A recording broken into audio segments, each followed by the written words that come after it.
What's up, guys? This is your boy James, aka 68J, coming to you on this amazing Tuesday. And I'm joined by the man, the myth, the legend, one of my good friends from social media, Austin King. How you doing, sir? Doing well. Appreciate you having me on. Oh, man, I appreciate you being here. I know you got a busy schedule. I've been looking forward to this all week long. I think we scheduled this about maybe 2 weeks ago, week and a half ago? Yeah, it's about right. Yeah. So here's what's so funny. Before I actually get into Austin King and his background, and there was a lot of things that really impressed me with this gentleman, his knowledge, his how long, and we'll find out as far as how long he's been in crypto and everything else. But I booked this show, and after I booked this show, I said, let me go learn a little bit more about Austin. So I go on your page and I was like, wait a minute, this guy's like the first contestant on the Crypto Bachelor. And I had it's so funny because if I had known that, my thumbnail would have had that on there as well. So I'm actually going to retweak my thumbnail. But let's just get into who is Austin King? What is your background before crypto, if you don't mind? Yeah. I mean, sorry. Before crypto, I actually was still in university. So I was studying computer science at Harvard. And that's kind of when I fell down the crypto rabbit hole. Originally, it was more actually because of programming. And so, yeah, like I was studying computer science and I was just very interested in the fact that you could run decentralized software. And so I taught myself how to program on Ethereum. Then I started learning how to like program using the Lightning Network on Bitcoin, doing stuff on XRP as well. So there really was no life before crypto for me. That's when I founded my first company. I ran that for a couple of years. I sold that to Ripple. And then after selling it to Ripple, I spun out to start what is Omni now. So yeah, my whole life's been crypto basically. Well, man, first of all, let me just say how honored I am to have you on the show. To hear someone come on and say, I just went to Harvard. It's not like you're talking about some normal university. And then to find out, which I was very impressed, and I was very excited that you had, we had connected on X, that you sold your first company to Ripple. Now, how long have you been in crypto? How long ago was that acquisition and all that kind of stuff? We don't have to get into the details, but when did all that happen? Yeah, I originally learned about it in like 2016, 2017. Oh, wow. Started mining Ethereum and buying Ethereum in 2017 before the whole ICO wave came through. And I started my first company my senior year and then built it through about the end of 2019 is when I sold it to Ripple. Wow. I worked there for a year. And yeah, then spun out in the past 3.5, 4 years. I've been working on Omni now. Wow. Well, okay. So you now I noticed that you right now, can you kind of explain a little bit? You're a co-founder of Omni. Can you explain to us what is Omni? Yeah. I'm iterating on messaging, so I'll try this out. What Ripple is to Swift, Omni is to Visa. So Visa makes it super easy to just like pay people across the world. Within the blockchain ecosystem right now, it's actually really difficult to use the applications across all these different blockchains. You hear of some new app, it's cool, but it's on Solana and your money's on Ethereum. And so people have to go through, it's almost like before going to a new website, you had to go unplug your router and plug it into a different router. That's kind of where we're at. Omni makes it so that people don't have to think about that. You have money in crypto, you can just go use it. And behind the scenes, it might be bouncing around blockchains, but you don't need to think about that at all. So that's really the problem that we're trying to solve at Omni. It's very clunky today, and it's holding out a lot of people that could be joining the space that just don't have the technical skills in order to understand like what is a gas token and like, oh, this blockchain is an L1 and this one's an L2. People shouldn't have to understand that. Just, when you're using the internet today, this might be going through multiple data centers, getting sent over multiple protocols and stuff for us to be able to do this live stream. But we don't need to think about that. And the people watching don't need to think about that either. So the internet's very accessible to people everywhere. And crypto needs to be the exact same way. So that's really how we think about things. Wow, that's impressive. I went over to your site. We were showing it when you were actually speaking right now. So Omni Network, currently right now, 617. That's pretty impressive, man. 180 currently. Exciting stuff, man. All-time high, almost $30. So, man, I'm gonna do more research, but that's obviously a heck of an opportunity. And I don't know when it actually hit that. Looks like back in yeah.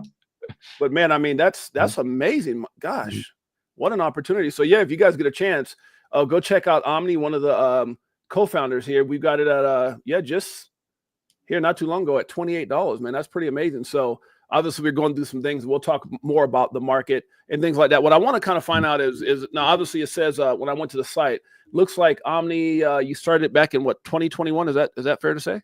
Yep. Yeah. Middle of 2021. I love it. Okay. Now let me, obviously as I look at your profile, I see that you're also, not only did you sell your company to Ripple, but it seems that you all are also bullish on Ripple and XRP. So if you don't mind, kind of talk about when you first got exposure. Was it when you sold your company to Ripple, or when was that exposure to XRP?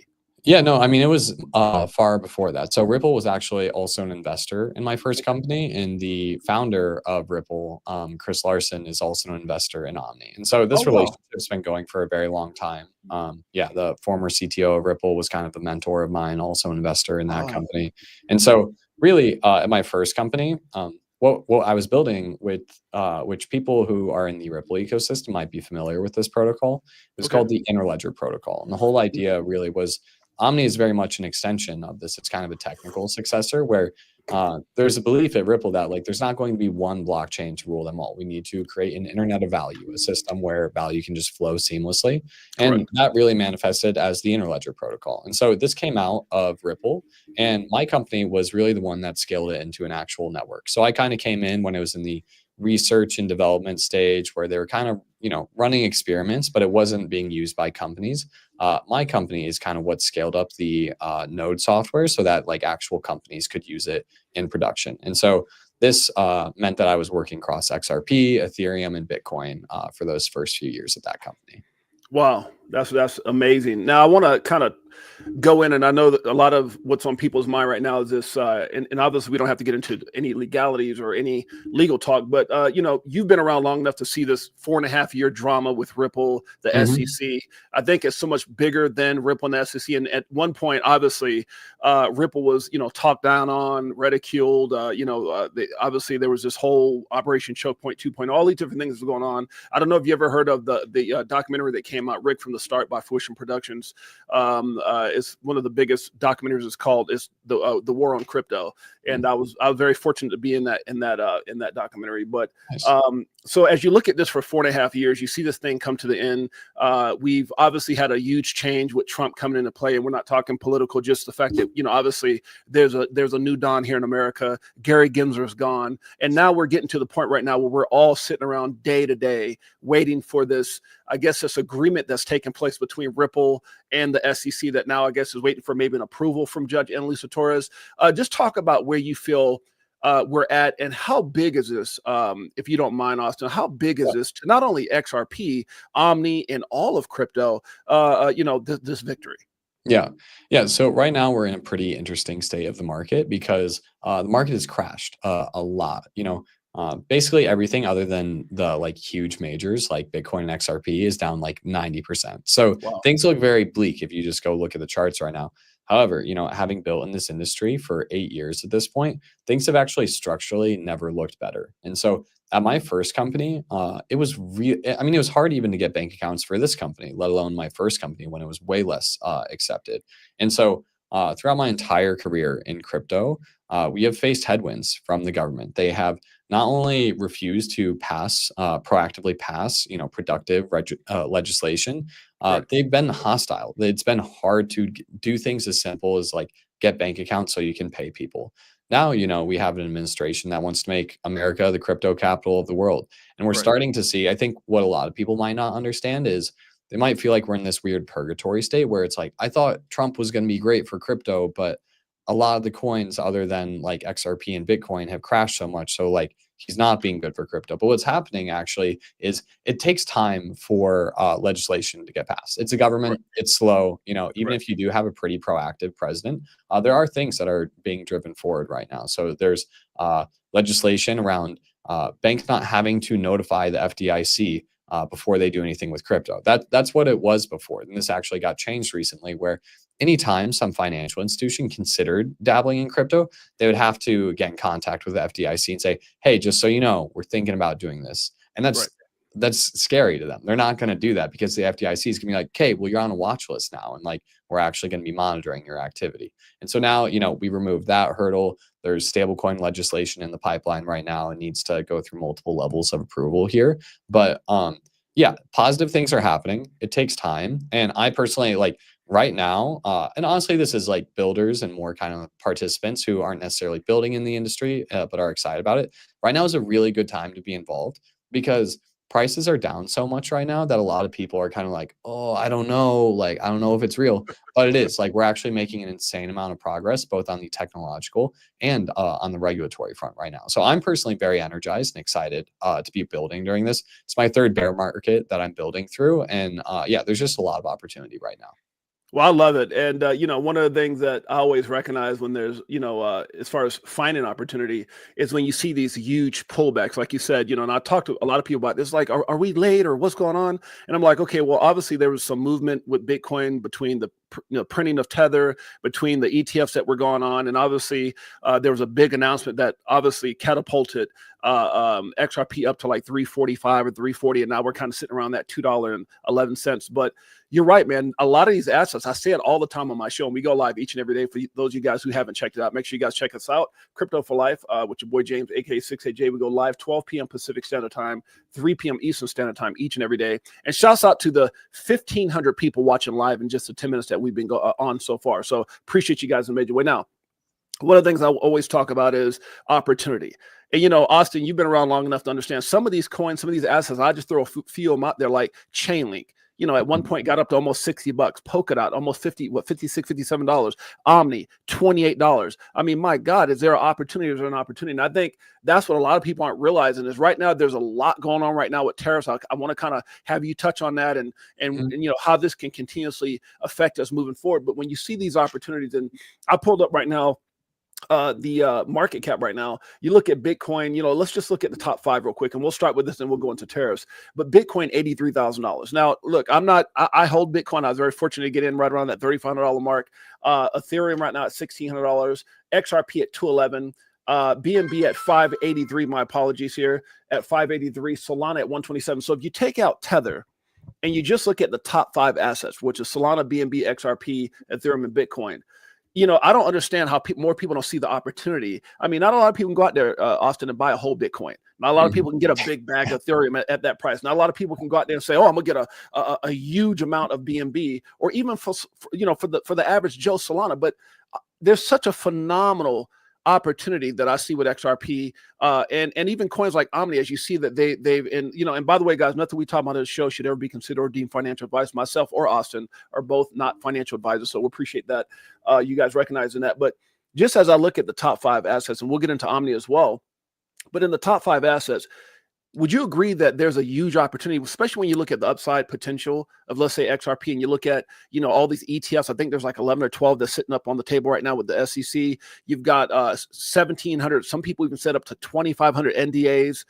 You got, Ripple wants to go public. You got all these different variables that still haven't played out. And, the connections between Swift, what happens if they do that? The big acquisition of $1.2 billion. I mean, these guys are playing hard. I mean, they're playing some serious ball here. And even at some of the worst times in our history here in crypto, FTX and all these different things, when people were panicking, banks were going out of business, you saw Ripple acquire, hire, continue to expand. So if we look at these 5 assets, would you agree or disagree that there's a hell of an opportunity? Again, not financial advice. When you look at this asset sitting around $2 compared to the other top 4. Mm-hmm. Yeah, I totally agree. I think, like you said, not financial advice, but Ripple is being aggressive right now in a good way. For a long time, they were being attacked by the government. Now, they are on an acquisition spree. The acquisition of this latest company for, $1.25 billion, I think really demonstrates that they are being aggressive in their stance here. The way that I think about it, that I'm not sure if a bunch of people have downloaded this in their heads yet, but what Ripple was doing originally was focusing on the use case of international payments. And so this was a huge problem, very expensive, very slow. And so they used this opportunity to, use the XRP ledger to improve the efficiency and costs of kind of transferring money abroad. What they have done, though, is they've built up relationships with financial institutions across the world. And now they're kind of moving into this next stage where they're expanding far beyond payments. And so, the company that they just acquired is like a prime broker. And so what this means, it's kind of like a go-to for people who need financial services. They go to their prime broker, whether it's for like lending or they want to open up a specific structured product. It's kind of like a go-to generalized financial helper.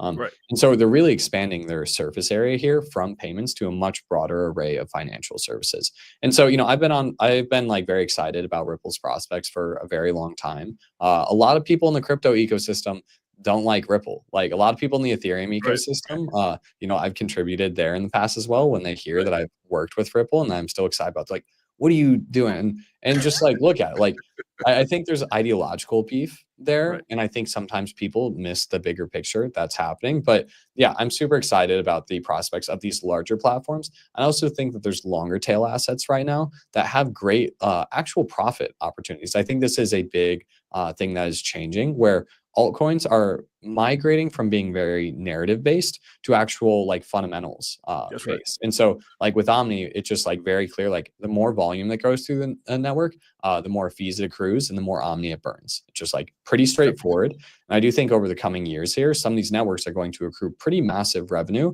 And it's going to be much easier for people to come in and be like, okay, this one's actually making a lot of money. And this one's just like sending out sick tweets. Like I should probably invest in the one that is actually making money. So I think Right. that's another shift that is happening here in this industry as well. Now, you guys are obviously doing some really big things with Omni. You know, it's funny because I always tell people on my show not to FOMO, even though I kind of feel like, you know, I'm human and I don't know, there's something about me that wants to take a look at Omni real big here, especially when you look at that high. If I look at Omni right now today, what like compared to, let's say, and I won't compare it, but right now we understand what XRP needs, what Ripple's trying to do, obviously get this case behind them, and then utility along with institutional adoption. What is it that people can look at, being that you're a co-founder with Omni? What are some of the steps and some of the things that Omni's got in place, or maybe looking forward to, that could give people confidence that, hey, this thing it's a gem? Mhm. What things do you guys have in place right now, or what things can people be looking at saying, okay, well, you know, this is kind of what this thing solves, or you know, because I think that's what people are looking at right now. I think that's where the money is at. It's things that solves problems. Yeah, I think you're totally right. Right. Yeah, I think things need to be like simple, straightforward, and clear to people. I think when markets are down this much, they're not looking for like crazy buzzword pasta. Like they just want Right. things to make sense. And so Omni it's focused on just making it easier to access the on-chain economy at large. This is going to be the financial system that people from across the world use. That is just like what is going to happen. Right now, it's buried in technical complexity. It's too hard to use it. And so you can use Omni to just make it simpler to access applications. So right now, when somebody deploys an application, they have to put it on a blockchain. They have to put it on one. But the problem is the users are across, you know, like 100 plus blockchains. And so these developers build applications and they can only access like 5% of the users. However, when they plug in Omni, they can access 100% of the users. The users Wow. don't need to think about the fact that their money is on a different blockchain. And so this is really exciting because now people can just like use the applications as opposed to like going, you know, switching up, like thinking about different gas tokens, switching chains, changing their RPC. And I'm really excited because, you know, I've kept in like close contact with Ripple for, I mean, really throughout my entire career. And Right. there's new things that they're doing like RLUSD that we're pretty excited to work with, where RLUSD, you know, you'll just be able to kind of use it across all these different platforms and you're not going to need to think about it. We want to get it to a point where I think this is a huge opportunity where right now, today, a lot of people hold XRP, but they can't really do a ton with it. There's not, That's for right. example, there's not many yield opportunities. Right. What I want to get to is a point where people can just hold XRP in their wallet and they can just click a single button and they can go, that can be deployed into a DeFi protocol. Maybe it's on the EVM side chain, maybe it's on Solana, but people are getting interest on their XRP. That future is not too far away. And that's kind of Man. specifically the thing that we are very focused on and excited about. Well, that's what I'm very, very excited about, to hear you talk about that, because that's something like, as far as earning yield, I'm a pretty big holder of XRP and other assets as well, but XRP being my biggest holding. And yeah, that's something that's definitely attractive to people like myself, you, and everyone who's looking to do something, because like you said, it's not a whole lot you can do with it, but if you can earn yield, oh my gosh, that changes the game big time. Where you can actually earn, you know, get something coming back and not have to worry about selling, especially during these times, you know, where the market gets kind of crazy. I think that'd be very advantageous for people. Now, when I look at Omni and I hear you guys talk about, you know, Chris Larson being, you know, involved, that's exciting, because a lot of times we have to go and do deep dives to try to figure out the things that you're telling us right now. Chris Larson, you sold your first company, and there's some type of a connection there, and I'm really, really excited about that. And so I'm gonna ask you guys who are watching this now, over 2,100 people live on X. Go check out Omni, man. I mean, this thing could be a hidden gem. I'm going to do some more due diligence and definitely connect with some of my counterparts in this space. But I mean, this is huge, guys. Almost $30. And you know, Chris Larson's invested in it. Really, really exciting what they got going over there. So with that being said, and we'll get back to more with Omni. We got a lot to talk about on the show here today. Let's talk about the elephant in the room, which I think is tariffs. People are just petrified. I think a lot of people don't understand what's going on. Obviously, me personally, I'll just kind of give my point of view on it and then kind of hear what you have to say. But we were in a position, Austin, where it was like this dark cloud over America, and it's been going on for so long. I'm not going to say I'm Democrat or Republican, kind of like Elon. And you heard Joe Rogan say, hey, before I was Democrat, but at this point, we just want what's best for America. We want America to be great again.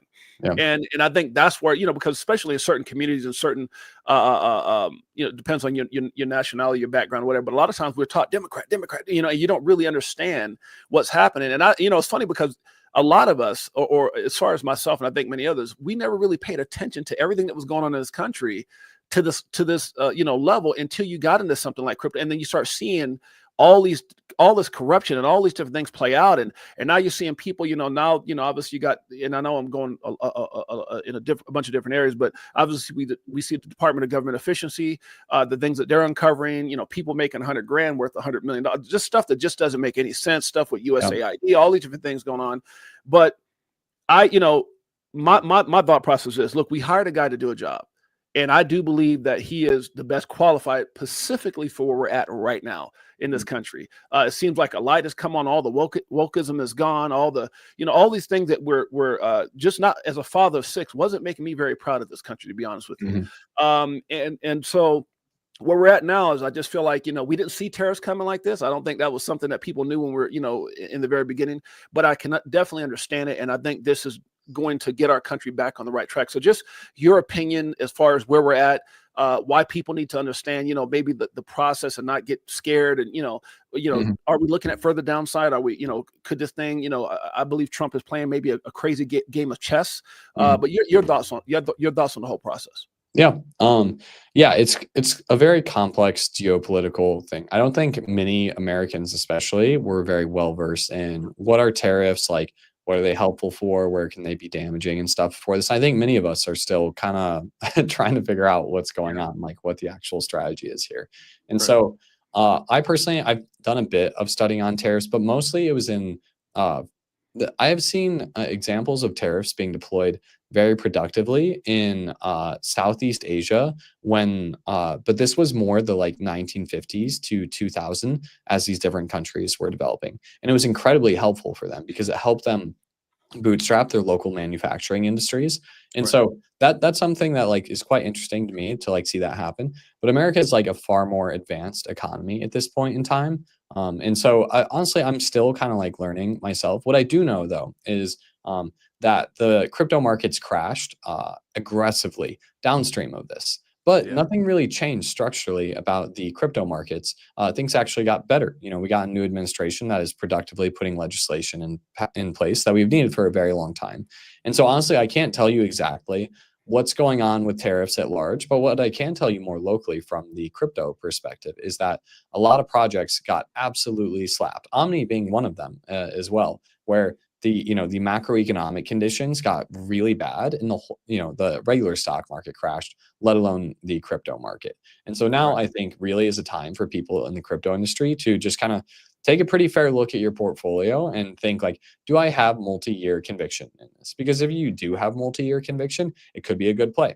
Could be a good play to hold for multiple years. But, it's possible that some of these projects don't come back. But personally, I'm really excited. Like I said, we're pretty laser focused on like, okay, we are at a point where the industry, there are clear ways for these networks to make money. Let's increase revenue for the network at large. And let's take advantage of the upcoming regulatory clarity that is happening here.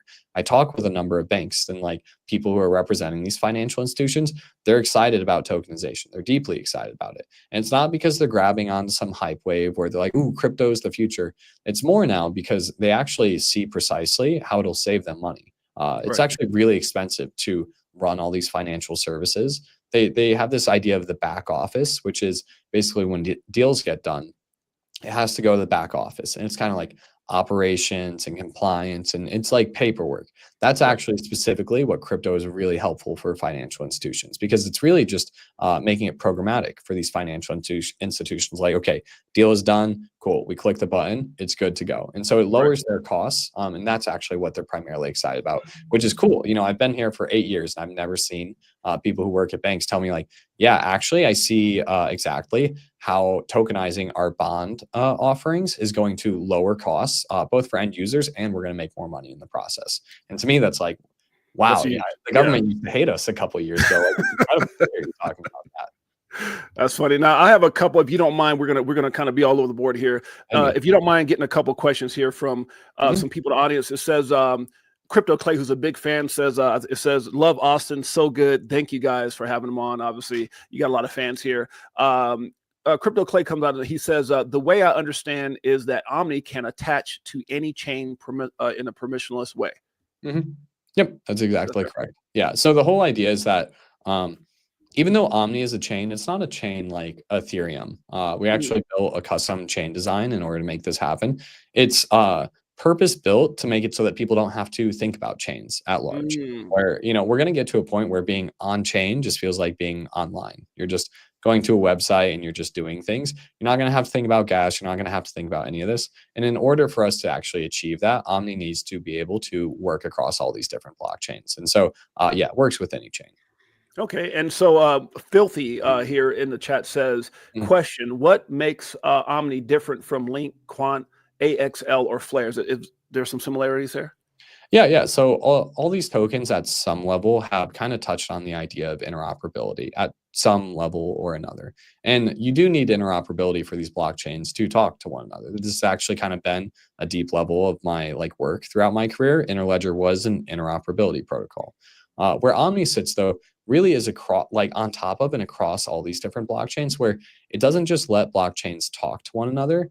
It works at a higher level, where the best way to understand it is your Robinhood application. When you want to buy a stock, you just open up and say, I want $100 of Apple stock, and you click a button and you now have Apple stock. You didn't have to think about the fact that Robinhood actually took your request, sold it off to Citadel, who went across a few different exchanges, figured out the best place to place that order. So behind the scenes, interoperability is being used in Omni. But what Omni actually achieves is this far more simplified experience, not where you're thinking about sending a message from XRP Ledger to Ethereum. It's more just like, I have XRP, I want yield. I click a button, I'm getting yield. And you don't need to think about any of the technical complexities going on behind the scenes. So interoperability is one component of that, but you do need more built on top of it. And that's really what Omni is. I love it. And Nestforce, I'm pretty sure you've covered this right now. It says, which chains are interoperable with his project, Omni? Yeah. So right now it's Ethereum, Arbitrum, Optimism, Base. But we can scale out pretty quickly, especially with EVM chains. But, you know, we've already done work on integrating SVM. I'm actually talking with the Axelar team, I think this week, actually, about XRP Ledger. So we'll be scaling out horizontally very quickly here. Love it. Love it. So let's see here. What else I have in here?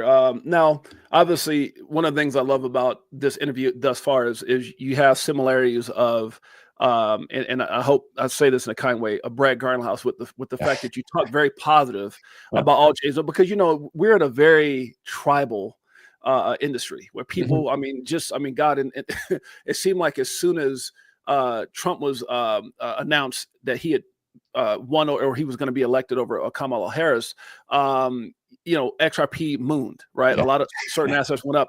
And at that point, I mean, my God, did you see all the Bitcoin maxis come out and get upset? And then Trump obviously came out and he said, we're going to have a strategic reserve. It's going to be XRP, Solana, you know, ADA. And everyone's like, oh my God, he said XRP first. It sent to uproar. There's a lot of stuff going on. But I love how when Brad got on during that time and said, look, guys, we don't need to be tribal. I hold Bitcoin. I hold Ethereum. I hold different assets. And I thought that was just so amazing to even hear you in the same light talk about other projects that you're excited about in a positive way. I think that's just phenomenal. I can definitely jump on board with someone that like yourself that's behind Omni, because that just says a lot about you and your character and your company. I'm very excited about some of these assets, but they all bring different things to the table. You know, Bitcoin, incredibly decentralized. It's the first one. It's got the meme of a store of value. Great. Ethereum welcomed a bunch of developers to the industry that Bitcoin and XRP couldn't, because they didn't have smart contract functionality. XRP brought a ton of financial institutions into the industry. And so I think a lot of people tend to be quite narrow with how they think about these assets. But personally, I'm grateful that they're all out there because I think they're bringing different things to the table. And I've also, like in my engineering worked like actually programmed across all of these. And so, yeah, I'm very excited about them at large. I wouldn't consider I'm like the opposite of a maxi. I'm very excited about a number of them. But I think they each bring something unique to the table that I'm grateful for that's helped move the industry forward. Love it. Nesfor's comments. I guess you answer his question. Well, he says, so primarily interoperable with ETH L2, L1, L2s right now. That makes sense. Building for everything is possible, but takes a huge amount of dev work. Yeah, I won't leak too much alpha here, but we're definitely cooking internally on this right now. And Love it. Yeah, I'm very excited for some announcements we'll have coming out soon. Love it. So let's see here. I guess, let's get right into what I think everyone's waiting for right now. We've got about 2,600 people live in 30 minutes. I want to make sure I respect your time as I know you're very, very busy. So let's talk about, it's funny. I've got a friend of mine who I kind of lead up into this discussion. First of all, are you going to XRP Las Vegas this year? I am. Yeah, I'm going to be there. Okay. So Saturday evening, I don't know if you know this or not, but I'll put it up on the screen here right next to you. I've been there twice. I'm good friends with Brad Kimes, and so we actually this year I got together with some individuals, and we're having on the last evening. So Kimes' event is 8 to 5. So that night, I'd love for people to get an opportunity to meet you if you and your friends are available. Saturday, May 31st at 8 p.m. till 1 a.m. You can come anytime you like to. But we have a panel of people that are going to be there. They'll do some speaking for about an hour, but it's going to be really getting to know each other, food, it's going to be a beautiful bar, giveaways, all that kind of stuff. But I'm going to be joined with Mikkel, Linda P. Jones, Zach Rector, CKJ, Molly Elmore, Jake Claver, Ray Fuentes, myself, Armando Punjoya, Rob Cunningham, special music by Crypto Tells. Now we also have people coming by that say, hey Jay, because I've got a great relationship with a lot of people in the space, like Paul Barron said he's going to try to come by. Metal Lawman's going to try to come by. John Deaton hit me up on X and said he's going to try to come by. Eleanor Terrett. So I would definitely love to have you there, and everybody can meet you in person, man, if you can make it. Yeah. It's funny how many people I chat to on this list here. You got a good squad coming through. I'll definitely be there. Okay, appreciate it. So if you guys want to come meet my man Austin in person, here's your opportunity to do that. Now, with that being said, let's move over to something that I was very excited to see, and it's funny because one of my friends went through it kind of started off as a joke between me and him. I won't say it's a joke, but he went through a pretty bad relationship. He's been in crypto since 2017. His name is CKJ. And I said, hey man, maybe we should do something called, and it's so funny. I said, the Crypto Bachelor or the Bachelor for crypto. Mm-hmm. And if you go back and look at some of my streams, that was kind of like a thing we were saying, like, hey, let's connect this guy with someone.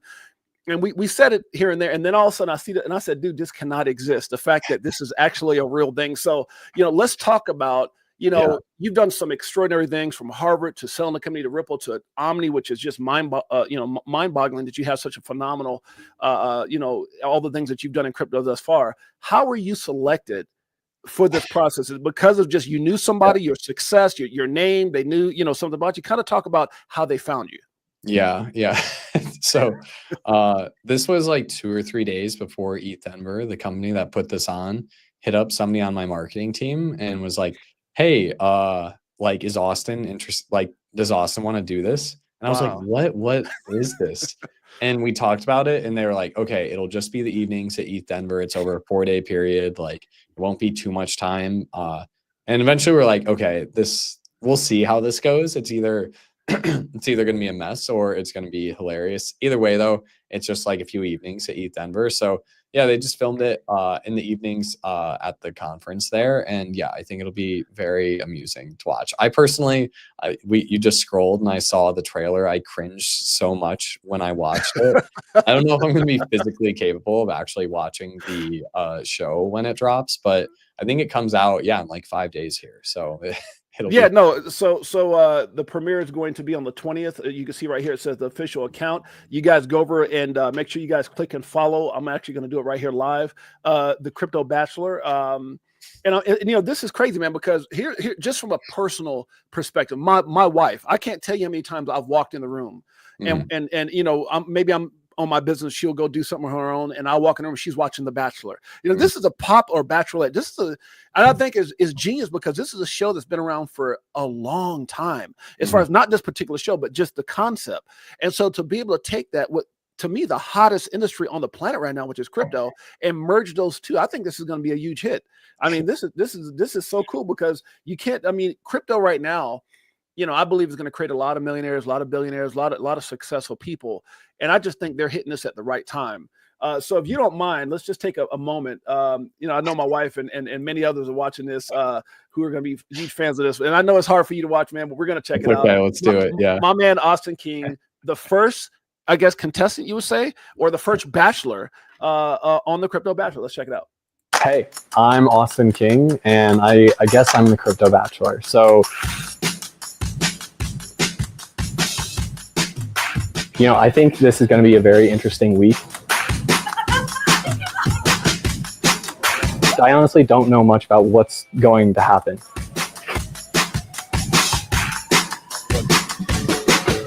Did you have beef with the other girls after that? Austin had fun playing with balls.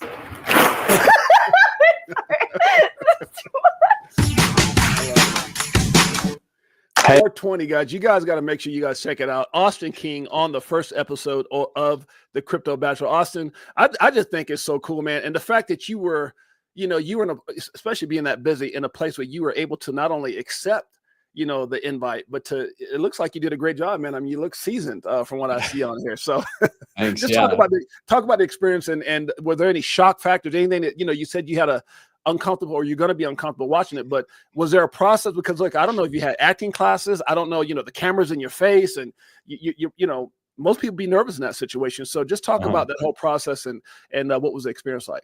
Yeah, I mean, it was hilarious for sure. The girls are characters. The girls are characters and a half. Very sweet, very kind, but characters, and will be very entertaining to watch. I definitely have not had acting classes or anything like that. It's also like reality TV though. Like, I wasn't really acting. I don't think the girls were either. But yeah, first day when I walked in, and honestly, I don't date a ton here. I live in New York, but I work a lot. I work. I usually work like 12 hours a day, like 6 days a week. Like, I work a lot. And so this was super funny, because I was going on 10 dates in 4 evenings back to back, super aggressive. So a lot was happening. I think it'll be pretty funny though, because some of the girls are amusing. The first night that I walked in and met them, I was like, oh, okay, this is the vibe.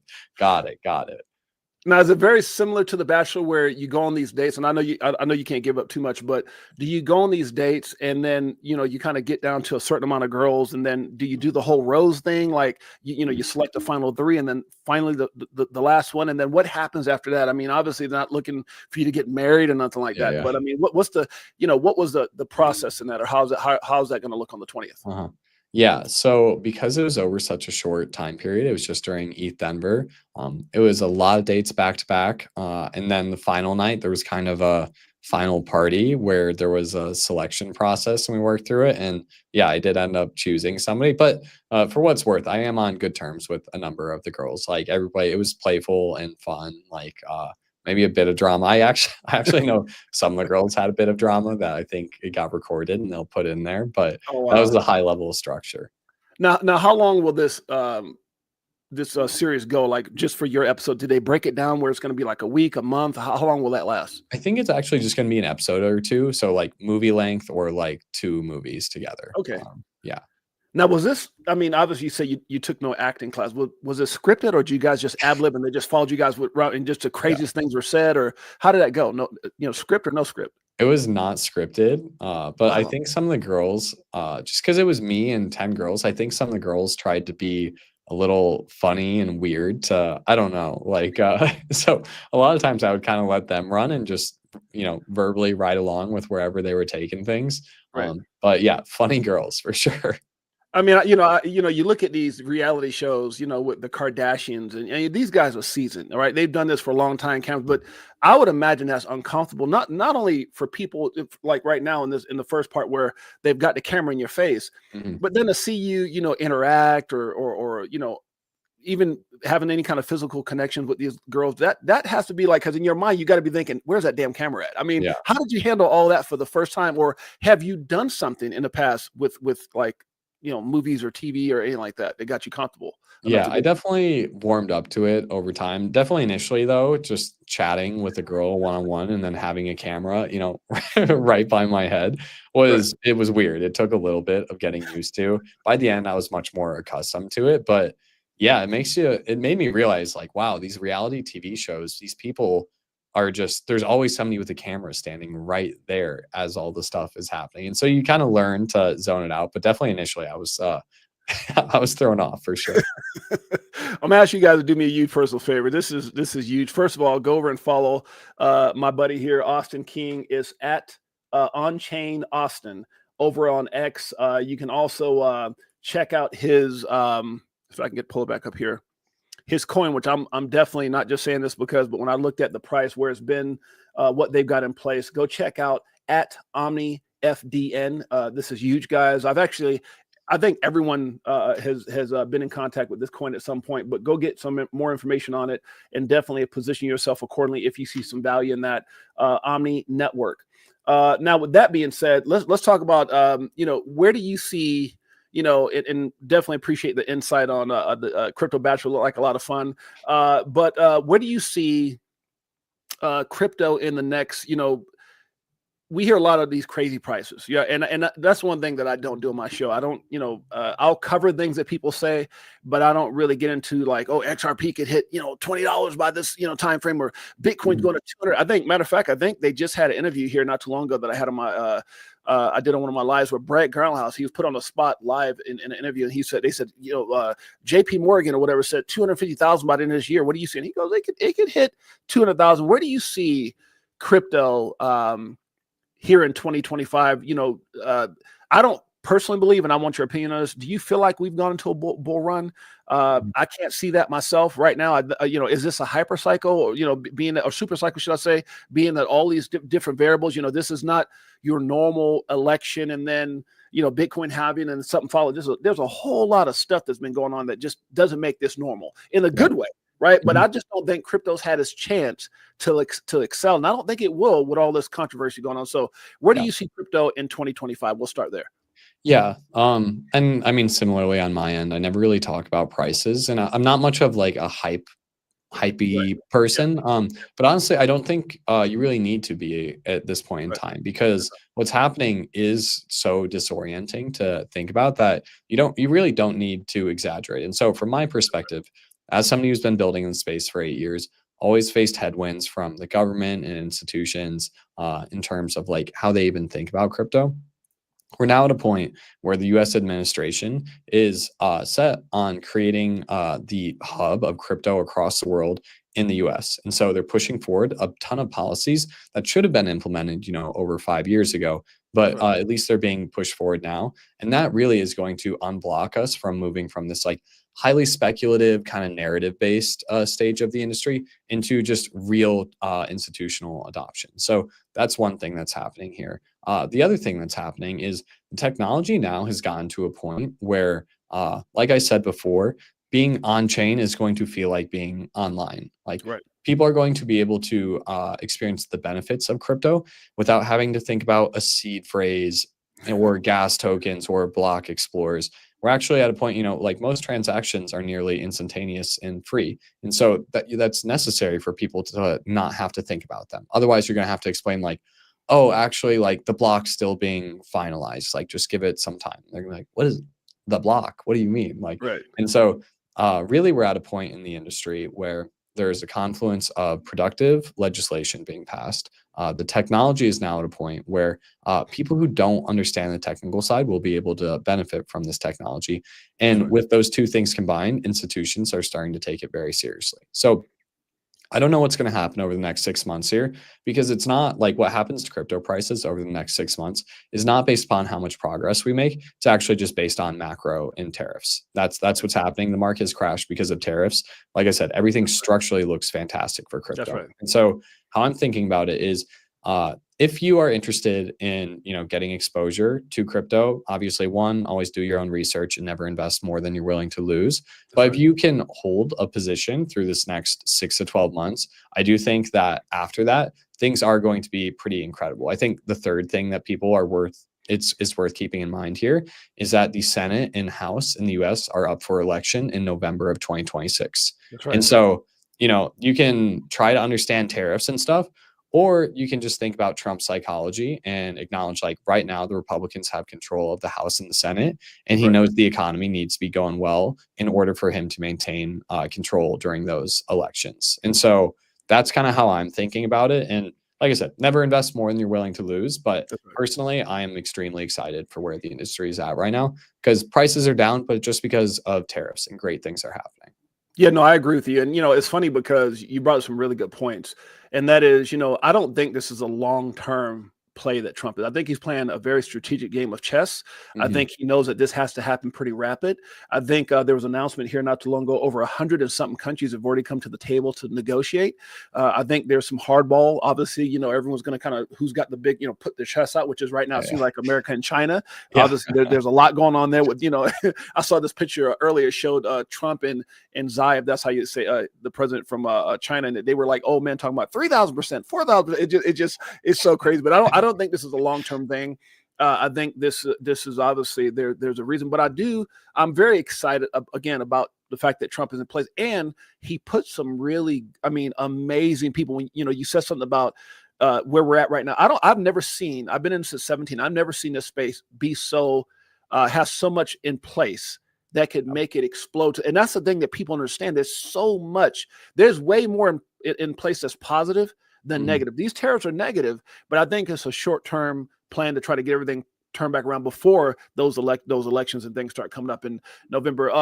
And I want you to kind of make a comment on this. Is a lot of people don't realize this is a very scary time.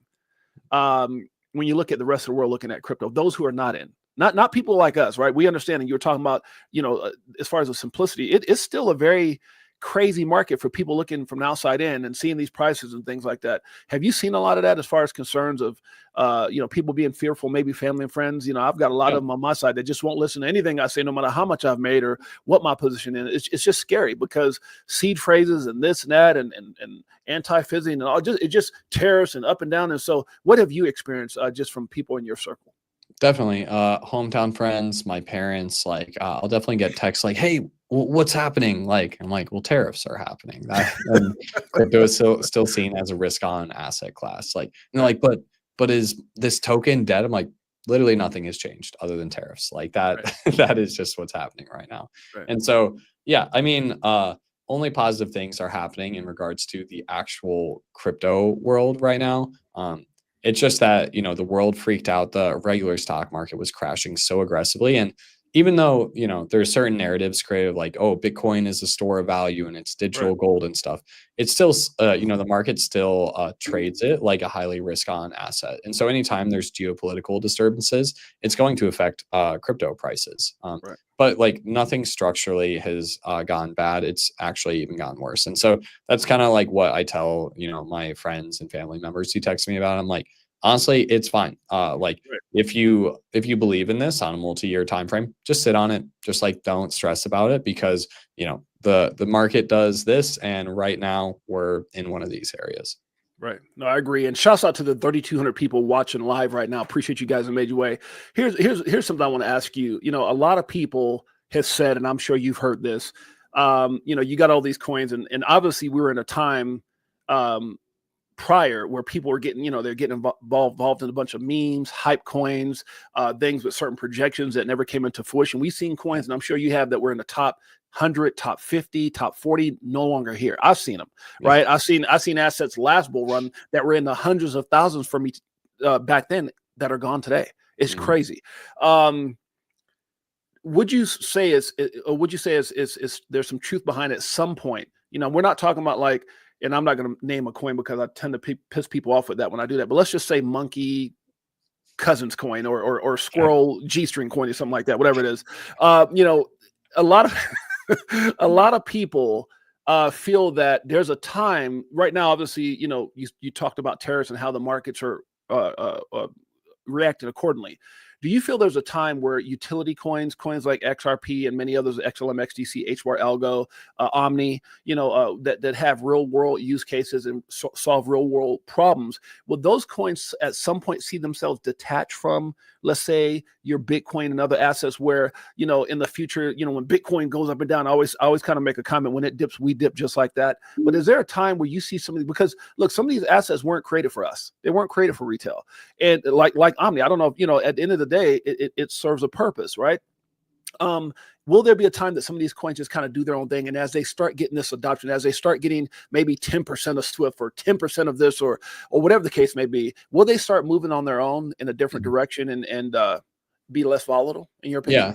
Yeah. I mean, like I said at the beginning, I think that there is going to be this class of assets that have clear utility. And like I said, like XRP is to Swift, Omni is to Visa. It just makes it easier to use your money all these different places. There'll be networks that just like, okay, this network makes sense. The value proposition is clear. I understand what they're doing. There's a way that it generates revenue, and it's starting to scale up revenue a lot. Those are going to be viewed very differently than I think you said Squirrel G-string coin. That's going to stay in playful crypto world. And there is a ton of speculation around these tokens that don't even attempt to have any utility, like Squirrel G-string coin. But there are going to be, these other networks that are going to be consistently scaling adoption and revenue. And when people think about stocks, they think about things like, what's the price to earnings ratio? That is going to become more prevalent in the crypto world as more networks really scale up the amount of fees that they're collecting. And people are going to be like, okay, yeah, this thing actually makes like pretty serious money. It presents a value proposition this way. I do think there will be a pretty strong decoupling. So that's why every time that I talk about like whatever people have exposure to with crypto, it probably makes sense. Just things that you can believe in on a multi-year time frame. That's probably, unless you're really active in trading and like really believe in yourself, it's probably best to just like stick to those, because I don't know, meme coins, they literally can just go out of fashion, and that's how you lose money. Just like it stopped being as funny because some other meme started being funnier. And maybe some people are good at that. I'm much better at thinking about like, okay, does this thing make money and does this make sense? And so I do think there will be a decoupling but it'll happen over a number of years here as it becomes more clear that some of these networks are really seeing like serious customer adoption and revenue downstream. Now, you said something that made me think about this. And again, I don't want to put you in any kind of position whatsoever, but I just want to ask this question. A lot of times we can do our research and do our due diligence and do as much as we can on our end, right? And I'm not talking about memes and stuff like that, because I think there's different use cases for different things. I think memes can be advantageous for certain things. And, I'm involved in certain things as far as memes. Shouts out to the Chicago coin community. But when it comes to things that you can't see, like we couldn't see FTX. I mean, I didn't see that. My son was devastated. I got a son who's 30 years old, and he lost like 50 grand. He was devastated from that, the whole USD thing. When you see stuff like Celsius and stuff like Luna, and then here even recently, and again, don't have to comment, but just even with Mantra, the OM situation, with all these things happening, you put all your faith and you put all your, and this is what people like from the outside. Can you imagine being someone who has Omni, and I got XRP, and I've got this and I got that, I got all these amazing coins. It only takes one bad story, that a friend, oh, I told you it wasn't going to work. I told you crypto's crap, because that's typically what our family and friends do. They never talk about what we got right. They only talk about that one time that something went wrong, like what we just recently seen with OM and others that I mentioned, Luna, Celsius. How do people watch out for that? I mean, is there anything that people can do? Maybe just not over leverage themselves? Your thoughts on that? Yeah, I mean, I think it all comes down to, I never advise. People ask me all the time what they should buy, and I just tell them honestly, like if they buy anything, at least get started with like one of the top 10. That's right. Like they're going to be less volatile. At this point, XRP is pretty massive scale. And so it's still going to be volatile because it's a cryptocurrency, but it's not going to be as volatile as Omni, for example. Right. Like that's just straight up the reality. And so like if people are getting involved, like acknowledge it's going to be volatile and probably only come in expecting to hold it for a few years. Because if you plan to hold it for less than that, there's a decent chance you'll lose money because you'll get stressed and you might sell at the bottom. That's right. Then if you get more experience, maybe start exploring altcoins that like make sense to you. Just like okay, cool. I understand what the problem that this is trying to solve. And it seems like they're doing it. It seems like they're making money doing it as well. So like that's only more advanced. And then meme coin stuff. Honestly, it can be fun. I play around with meme coins, but Right. I would never, like when my mom texts me about like, hey, should I buy this? I would never tell her yes, because meme coins are a great way to lose money. Like that's like simply the reality. It can be fun and speculative, like going to the casino, but a lot of people lose money on those. And so, yeah, just always kind of like play it safe. Crypto is going to be the global financial system. You don't need to take crazy bets in order to do very well on it. Yeah, no, I agree with you. And, I always tell people one of the things that I love about, and my strategy is very simple. When I first got in this thing at 17, I made a lot of bad decisions. I always talk about, dude, I lost my first initial investment. I lost it all. And it's because, I was chasing a shiny thing. My friends were like, oh, this thing, Bitcoin. And I think at the time it touched like 19 and then came on down. I thought they were telling me, buy the dip. And I was like, when is this damn thing going to stop dipping? But, I use this philosophy 70-20-10, which is 70% of whatever I'm going to put in has to do with, like you said, the top coins, 20% and the 20%, and 10% of things I don't mind, taking a gamble at. And it just seems to work that way. We talk about taking profit and things like that, but no, I definitely agree with you. I think this is a game changer. I think, crypto is going to give a lot of people the ability to dream again. As long as they got a phenomenal plan in place. And I definitely think that, for those people who are going in and out of assets, you should have a short-term profit taking and long-term game plan. But again, this is not financial advice. But with that being said, guys, I want to respect my brother, Austin, here his time. So much that we've talked about, brother. I appreciate you in a major way. Before I ask you your final thoughts or anything that you'd like to say, I want you guys to do me a huge favor. Go over to, again, to his X page is at On-Chain Austin on X. You guys can follow him there.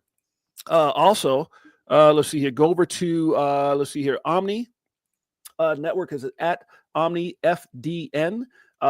Make sure you guys go check out this amazing project. Really excited about that as well. And if you guys want to check him out in just what is today? The 5 days from now, he might not want to watch it, but I'm sure as hell going to watch it. And that and that is the Crypto Bachelor, guys. I'm really excited to see this. So make sure you guys, make sure I get it. Let's see here. Give me a second. Let me make sure I get the actual page on so people can go check it out. So if you guys want to go check that out, Austin, you can actually go to Austin's page, or you can go over to it looks like Rugged, RUGGED _ reckless. What an interesting name that is, but really excited about this. And again, this premieres on 4/20. Is there a time, or do they just, I guess maybe to show a time here at some point? Maybe I'm not sure about the exact time, but I know it's 4/20. Yeah, I'm really looking forward to that as well. Guys, do me a huge personal favor right before we get up out of here. Go over to our Crypto4Life YouTube page, which is where you can catch us at each and every day, 12 p.m. Pacific Standard Time, 3 p.m. Eastern Standard Time. Guys, make sure you guys go check us out. We've got some of the greatest interviews. Everybody that's coming to this party, from Linda P. Jones, Mikkel, Zach Rector, Lewis Jackson, Coach JV, you name it. Brad Kimes, they've been a Metal On Man, Fred Repulsi, all the top lawyers in the space. They've been on our show. So definitely appreciate all that support. A Rolodex of phenomenal information. Make sure you guys go check it out. Now, with that being said, Austin, any final words, anything that you guys got coming up, either in Omni, anything you want to say to the community before we get up out of here? Yeah. So we're actually releasing a new product. We just released it on testnet. Mainnet is going to be very quick here, just a couple of weeks. And so this is a huge thing that we've been working on for nearly like 4 months now. And so if people are interested in going and experiencing what Omni provides firsthand, you can actually just go see demos of it on the Twitter right now. And if you want to, play around with it, there are also links to do that. But yeah, we're at a very kind of like big inflection point for Omni right now. So yeah, if people are learning or curious to learn more, just go check out our Twitter and you can kind of see the latest on what we're shipping right now. Yeah, I'm showing the website right here. Anything that might make their experience a little easier here going to the website, anything they should go check out first. But you guys got a lot of great partnerships here, man. I got to tell you. Yeah. I mean, that's always been our strategy, to work with the best teams in the industry. Like the first customer of this product that we're shipping, it's a $1 billion protocol called Symbiotic. And so, yeah, that's kind of just always been the strategy here, not working with like very hypey, like pay for engagement type accounts, but just like really successful teams that are pushing the industry forward. And you guys have, I see, staking as well. Yep, we do have staking for Omni. Love it. Love it. So guys, make sure you guys go check out my man, Austin King. Make sure you guys check him out 5 days on the Crypto Bachelor. My friend, it's been a pleasure having you on. Thank you guys for streaming. We've got about, or tuning in, it's about 3,500 people live. Again, make sure you guys check us out. We'll be live again tomorrow. And until then, it's your boy James, aka 68J, my friend, Austin King, the one and only. Appreciate you guys for being on. You guys take care. Thank you, everybody. Thanks, James. All right, brother. Thank you, brother. Bye-bye.